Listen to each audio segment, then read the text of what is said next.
The tour guide warned me not to climb Masada, the mountain in Israel we were scheduled to tour that day. She said, "You can take the cable car. You and your congregants have no business climbing in 100-degree weather. And plus, you haven't slept well this week. It's not good for you." But I heard none of it. I was in good health, okay shape, and despite not sleeping, my congregants were going to go up, and I felt I should be climbing with them. "I'll be fine," I told her. When I made it up the mountain, I knew something wasn't right. I drank water, and then some more, but still I couldn't get back my equilibrium. Everyone kept asking me how I was doing, and I smiled. I said, "I'm fine." But those two words almost killed me. By now, many of you have heard the story. I wasn't fine. What I didn't know then was that I had heat stroke, which plummeted my sodium and potassium levels, which resulted in my going into a coma and ending up in the hospital in Jerusalem over Shabbat. When I made it back to America, I wasn't able to do much at first. But thankfully, I asked for a lot of help, and Rabbi Camel and everyone who knew what had happened stepped up to help me. It was very humbling to have to ask for help, but I'm grateful I was able to do so. The concept for asking for help is very Jewish. In Leviticus, the Torah tells us about the Shemitah, which is the year when the Israelites are commanded in the 7th year to let the land lay fallow and to not plant anything in that 7th year, so the land could have a Shabbat. In Leviticus 25 it said, "And should you ask, what shall we eat in the 7th year if we can't sow or gather our crops? I will ensure my blessing for you in the 6th year, so that it shall yield a crop that is sufficient for 3 years." The rabbis ask, why was there a question before the reassurance? And the rabbis answer that we have to ask for help in order to receive it. That we will always receive help without asking is not a given. There are times when it's necessary to directly ask for help. Even Moses, our great leader, needed help. In the Torah in Exodus, it tells the story of how the Israelites, under Joshua's direction, were fighting against the Amalekites. And Moses, standing on the mountain, would hold up his arms, and when he did so, the Israelites would prevail against the enemy. But when his arms would grow tired and he would let them drop, the Amalekites started to win. So Moses asked Aaron and Hur for help, and in the end, the Israelites were able to win. So why is asking for help so difficult? Well, let's face it. It's not easy. In fact, it's almost embarrassing. And the Talmud affirms that asking for help is very difficult. In Barachot, it says, "There is a bird in the cities by the sea, and when the sun rises, the bird changes several colors. And similarly, one who becomes dependent upon others blushes in embarrassment." The rabbis translate this cryptic passage as meaning that admitting that we need help is difficult.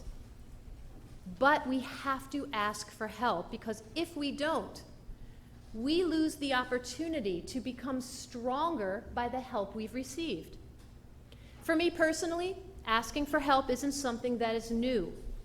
I had to ask for help 30 years ago when I first realized I had a drinking problem that I couldn't overcome. And thankfully, I got the help and support that I needed, and today I continue to treat my disease and still seek help when necessary. I publicly shared the fact that I was a recovering alcoholic from this bima 10 years ago for the purpose of starting the conversation that all of us know people with mental health issues.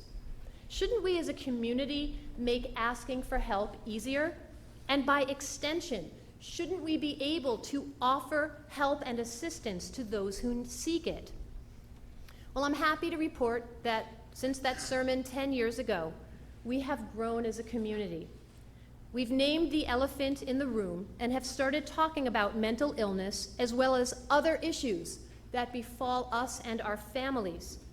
Because so many of you saw the need for further support when it comes to social, emotional, and mental health issues, 4 years ago, we were able to invest as a congregation into a formal partnership with JCFS, Jewish Child and Family Services of Chicago.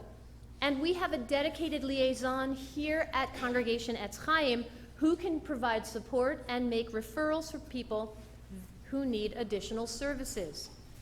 4 years ago, generous donors came forward and underwrote this partnership for us to have for 7 years. As a community, we understood that we couldn't do it all on our own, so we made an investment for when things are not fine. Through this partnership, we have access to resources which we didn't have before, such as job training and resume help, direct referrals for therapy, support for substance abuse disorders and other addictions, recommendations for care for our loved ones, young and old, and connections to community services for those in financial needs, suggestions for those just needing to talk things out. So I'm asking we as a community to form a sacred partnership or shutafut with one another. It's one thing to strive to connect to God or to a higher power for strength. That's important too. But we as a congregation need feet on the ground. Through sacred partnership, we can strengthen the fabric of our community so that we come to rely on each other and not just on the leadership or even on JCFS. I want us to become empowered to serve one another. Living in a community means accepting one another with our vulnerabilities and our weaknesses, realizing that even those weaknesses help us grow into a stronger community. So, how can you help? Well, let me give you a few examples. Recently, when I asked people to help lead Shabbat and Shiva Minyan services, I received the same answer over and over: Rabbi, I'd love to help, but I'm just not comfortable doing so.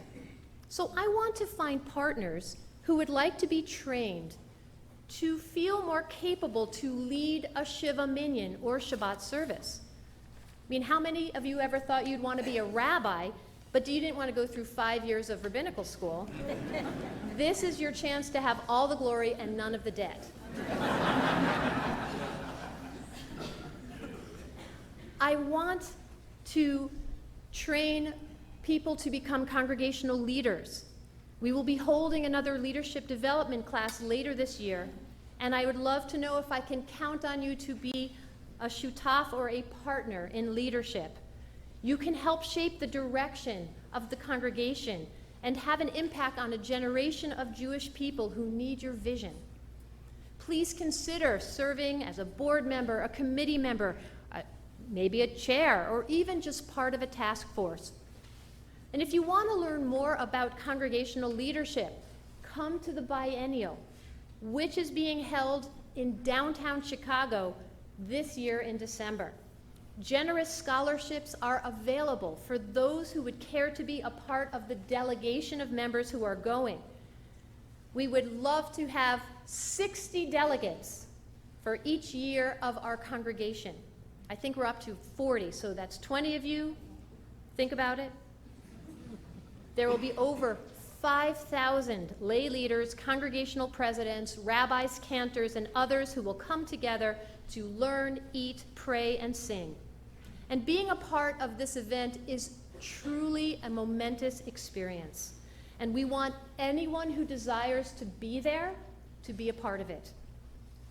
Taking to heart the words of Mike Sawyer, our president, who asked you last night to please consider volunteering in some capacity, we always need volunteers for various projects. Even if you only have an afternoon to give, could you help clean out the refrigerator for Passover? Would you be willing to come and speak to our students in the religious school on a Wednesday or Sunday about some topic that is interesting to you and that I don't know that you know about? Frankly, I don't know what half of you do for a living and what talents you possess or just enjoy doing. A few weeks ago, I needed someone to dig the geniza, the burial place for Jewish books and artifacts that we received to bury with the old prayer books, and I was at a loss to find someone who could operate a mini excavator. And then someone told me what they did for a living, and voila, I had the person who could dig the geniza. If nothing else, I would love to get to know what talents and skills you possess so I can match you with the various needs we have in our community. I have a confession. Oh, another confession. I love to bowl. And I'd love to be a part of a congregational bowling league. And I heard we had one here years before I was a rabbi. I think it would be cool to bring it back, but I can't do it alone. Is there anyone who wants to resurrect a bowling league? Finally, you have to know that not only do we need your help, but that Congregation Etz Chaim is somewhere you can go if you need to ask for help. Besides coming to Rabbi Camel or I for spiritual guidance, financial assistance, or for just to listen, remember we have the JCFS partnership, which enables us to offer greater resources and support to our community. There is a handout that you were given before you came into the sanctuary today, and it lists some of the opportunities of where you could help, as well as how you can receive help if you need it. If you did not receive the handout, Carol and volunteers will gladly give you one on the way out. In a mountain village in Europe many centuries ago, there was a nobleman who was concerned about the legacy he would leave to the people of his town. The man decided to build a synagogue, but he did not let anyone see the plans for the building until he was finished. The construction took a long time, much longer than he had anticipated, but at long last the project was completed. The townspeople were excited and curious about what they would find upon entering their new synagogue. And when the people came for the first time, they marveled at the synagogue's magnificence. No one could remember so beautiful a synagogue anywhere in the world. Then, noticing a seemingly obvious flaw in the design, one of the townspeople asked, "Where are the lamps? What will provide the lighting?" The proud nobleman pointed to the brackets, which were strategically placed all along the walls throughout the synagogue. He then gave each family a lamp, as he explained, "Whenever you come to the synagogue, I want you to bring your lamp and light it.